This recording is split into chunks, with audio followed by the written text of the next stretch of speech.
দুর্গাপুরে আয়োজিত বামফ্রন্ট সরকারের প্রতিষ্ঠা দিবসে উপস্থিত হয়ে রাজ্য কমিটির সদস্য শতরূপ ঘোষের বিতর্কিত মন্তব্যের জেরে শুরু হয় রাজনৈতিক তরজা।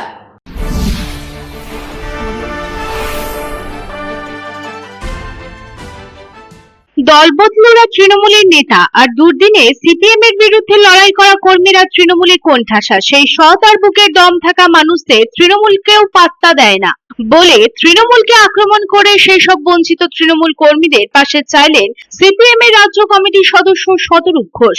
সিপিএম তৃণমূল ভাই ভাই, কটাক্ষে বিজেপি। সিপিএম এর দরজা ভেঙে মানুষ বেরিয়ে আসছে, তাই এখন এইসব কথা বলছেন কটাক্ষে তৃণমূল। দুর্গাপুরের শহরভাঙ্গায় বামফ্রন্ট সরকারের প্রতিষ্ঠা দিবসে যোগ দেন সিপিএম এর জেলা নেতাদের সাথে রাজ্য কমিটির সদস্য শতরূপ ঘোষ। তিনি বলেন, যখন রাজ্যে বামফ্রন্ট সরকার ক্ষমতায় ছিল সেই সময় দাঁড়িয়ে বহু মানুষ তৃণমূল বিজেপি কংগ্রেস করেছেন, তারাই আজ তৃণমূলে কোণঠাসা। এক সময় সিপিএম করত। ধর্ষণের অভিযোগে যাকে সিপিএম থেকে তাড়ানো হয়েছিল সেই আজ তৃণমূলের নেতা। সে আজ এসে বলে দিয়ে যায় তৃণমূলের কাকে পয়সা দিতে হবে, কাকে দেওয়া যাবে না। আমাদের সরকারের সময়ও যে মানুষরা তৃণমূলকে সমর্থন করেছে, তৃণমূলের কর্মীও ছিলেন তারা। তাদের সাথে আমাদের মত মেলে না, কিন্তু একটা কথাই মাথায় রাখতে হবে, তারা যাই হোক না কেন তারা সব সময় ক্ষমতার সাথে থাকেন এমন নয়। তাহলে তারা সেই দিনও আমাদের সরকারের সঙ্গে থাকতো, কিন্তু তারা না থেকে বিরোধী পক্ষে ছিলেন, কারণ তাদের মধ্যে বিরোধী পক্ষকে থাকার ক্ষমতার দম আছে। সেই রকমই অনেক সৎ মানুষকে তৃণমূলের কেউ পাত্তা দেয় না। অন্য দল থেকে যাওয়া এখানকার সুদিনের মৌমাছিগুলো তৃণমূলের মৌচাক থেকে মধু খাচ্ছে। খারাপ সময় যারা তৃণমূল করেছে তাদের তৃণমূলের জায়গা নেই। সেই সমস্ত মানুষকে আমরা বলছি, আমাদের রাজ্যে আজ যা হচ্ছে, দেশে আজ যা হচ্ছে, সেগুলি ঠিক হচ্ছে না। তার বিরুদ্ধে আমরা যে কথা বলছি সেগুলি যদি তাদের সত্যি ন্যায্য মনে হয়, তাহলে আপনাদেরকেও আমরা পাশে চাইছি। কমিউনিস্ট পার্টি ছেড়ে অনেকে চলে গেছেন, এটা সত্যি। তেমন আবার এটাও সত্যি, যখন আমাদের রাজ্যে বামফ্রন্ট সরকার ছিল, তৃণমূল ক্ষমতায় ছিল না, কংগ্রেস ক্ষমতায় ছিল না, ক্ষমতা থেকে বহু দূরে ছিল, বিজেপি তো ছিলই না, সেই সময় বহু মানুষ এমন আছেন যারা সেই সময় দাঁড়িয়েও তৃণমূল করেছেন, বিজেপি করেছেন, কি কংগ্রেস করেছেন, সমর্থন করেছেন। আজকে এই মানুষগুলোর সাথে আমাদের হয়তো পাঁচটা বিষয়ে মত মেলে না। তারা বামফ্রন্ট সরকারের সময় আমাদের বিরোধী ছিলেন, তারা আজকে তৃণমূলে কোণঠাসা। এই নতুন নতুন করে সুসময়, এই দেখছেন তো, সারা জীবন যারা এখানে তৃণমূল করেছে, একটা লোক ছিল সিপিএম করত, ধর্ষণের অভিযোগে পার্টি থেকে তাড়ানো হয়েছিল, সে এখন তৃণমূলের নেতা হয়ে সে কলকাতা থেকে এসে এখানে বলে দিয়ে যায় তৃণমূলের কাকে পয়সা দিতে হবে, কাকে পয়সা দেওয়া যাবে না। তো তৃণমূলের পুরোনো লোকেদের এই হচ্ছে অবস্থা, এই হচ্ছে ওদের অকাল। কিন্তু আমি যে কথাটা বলছি, যে আমাদের সরকারের সময়ও যে মানুষেরা তৃণমূলকে সমর্থন করেছেন, তৃণমূল এমনকি হয়তো কর্মীও ছিলেন তৃণমূলের, তারা আর যাই হোক না কেন, তাদের সাথে আমাদের হয়তো অন্য দুটো বিষয়ে মত মেলে না, কিন্তু একটা জিনিস মাথায় রাখতে হবে, তারা আর যাই হোক না কেন তারা কিন্তু সবসময় যে ক্ষমতার সঙ্গে থাকেন এমন নয়। আপনাদের সেদিনের বিরোধিতার দক্ষতা আমাদের কাজে লাগবে। কটাক্ষ করে বিজেপির বিধায়ক লক্ষণ ঘুরুই বলেন, 34 বছর ধরে বাংলার শিল্প ধ্বংস করে দিয়েছে সিপিএম, আর এখন তৃণমূল ধ্বংস করে দিচ্ছে বাংলার শিল্প। সিপিএম আর তৃণমূল ভাই ভাই। মানুষ ভালো করে বুঝে গেছে প্রকৃত বিরোধী এ রাজ্যে কারা, এ রাজ্যে কারা ক্ষমতায় আসতে চলেছে। তাই এইসব কথা বলে অক্সিজেন নিতে চাইছে সিপিএম। আদতে আগামী দিনে বাংলায় ক্ষমতায় আসতে চলেছে বিজেপি।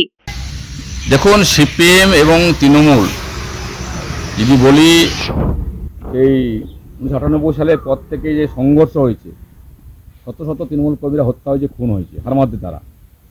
আর সেই তৃণমূলের সিপিএমের নেতারাই যারা হারমাদ করেছিলেন, তারা এখন তৃণমূল নেতা। ঋতুব্রত বন্দ্যোপাধ্যায় থেকে শুরু করে একের পর নেতারা এখন তৃণমূল নেতা।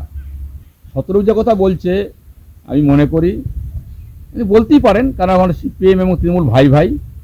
সিপিএম ভোট কেটে পরে তৃণমূলকে জেতাবে, বিজেপিকে আটকানোর জন্য তৃণমূল সিপিএমকে ঝান্ডা মেরে দিচ্ছে, অফিস খুলে দিচ্ছে, ফিস পাই খাচ্ছে, অর্থ সাহায্য করছে, ঝান্ডা কেটে দিচ্ছে, এটা স্বাভাবিক আছে। তাহলে এখন পশ্চিমবঙ্গে সিপিএম তৃণমূল ভাই ভাই, ভোট কেটে বিজেপিকে আটকাতে হবে। আর তার জন্য তারা এলাকায় যাচ্ছেন। তারা যারা যারা তৃণমূল নাকি বিপ্রায় হয়েছে, যারা মার খেয়েছে, তাদেরকে দলে নিতে চায়। দলে গেলে তো ওই দলটা কিন্তু বাংলায় ক্ষমতা আসবে। যারা 34 বছরের বামফ্রন্ট পশ্চিমবঙ্গ ধ্বংস করেছে, হত্যালীলা করেছে, খুন করেছে, ধর্ষণ করেছে, বাংলা শিল্প বন্ধ করে দিয়েছে, বেকারত্বকে শেষ করে দিয়েছে, তারা বাংলা কিন্তু ক্ষমতা আসবে। তার কারণ একটাই, অক্সিজেন দিচ্ছেন। অর্থাৎ তৃণমূল এবং সিপিএম যে ভাই ভাই, সেটা প্রমাণিত। আগেও বলেছি, আজও বলছি, কোনো লাভ হবে না। মানুষ জানে প্রকৃত বিরোধী কারা। পাল্টা রাজ্যের পঞ্চায়েত, গ্রাম উন্নয়ন ও সমবায় মন্ত্রী প্রদীপ মজুমদার বলেন, ওরা শূন্যে নেমে গেছে, আপনারা নিজেদের দল সামলান। দরজা খুলতে হবে না, দরজা ভেঙে সবাই বেরিয়ে গেছে। বারে বারে শূন্যে পৌঁছে যাচ্ছেন, তারপরেও এইসব কথা বলেই যাচ্ছেন। ওদের ওদের দুয়ার খোলা আছে বলেই তো শূন্যে নেমে গেছে। দুয়ার খোলা ছাড়া উপায় কি? ওদের সংগঠনে এখন যারা সংগঠক ছিলেন ওনাদের, তাদের ধরে রাখতে পারছেন না। তারা বিভিন্ন জায়গায় কড়া নাড়ছেন, যেখানে আমরা মনে করছি আমাদের দল উপযুক্ত মনে করছে সেই সব মানুষকে ইন্ডাক্ট করছেন। কিন্তু ওনাদের আমাদের দলের কি হচ্ছে তাই নিয়ে বিশেষ চিন্তা করার দরকার নেই। আর আমাদের দলের অবস্থান সম্বন্ধে সব থেকে ভালো বলতে পারবেন এই জেলাতে আমাদের মাননীয় সভাপতি শ্রী নরেন্দ্রনাথ চক্রবর্তী। তবে আমার খালি এইটাই এই সব দলের নেতাদের কাছে আমার বক্তব্য, আপনারা নিজেদের দল সামলান। আপনাদের দলের দরজা খুলতে হবে না, দরজা ভেঙে সবাই বেরিয়ে আসছে যদি দরজা থেকে থাকে। আর বারংবার শূন্যয় নেবেও তো আপনাদের সম্মতি ফিরছে না, সেই জন্য সেই দিকে লক্ষ্য দিন। দুর্গাপুর থেকে সাধন রুজের রিপোর্ট, পাবলিক টাইমস। কিছু পরম্পরা আর শেখা মায়ের থেকে চলে আসে মেয়ের কাছে, ঠিক যেরকম হনুমান্তা চাক্কি ফ্রেশ আটা, ঠিক যেন মায়ের ভালোবাসা, যেমন শুদ্ধতা তেমন স্বাদ।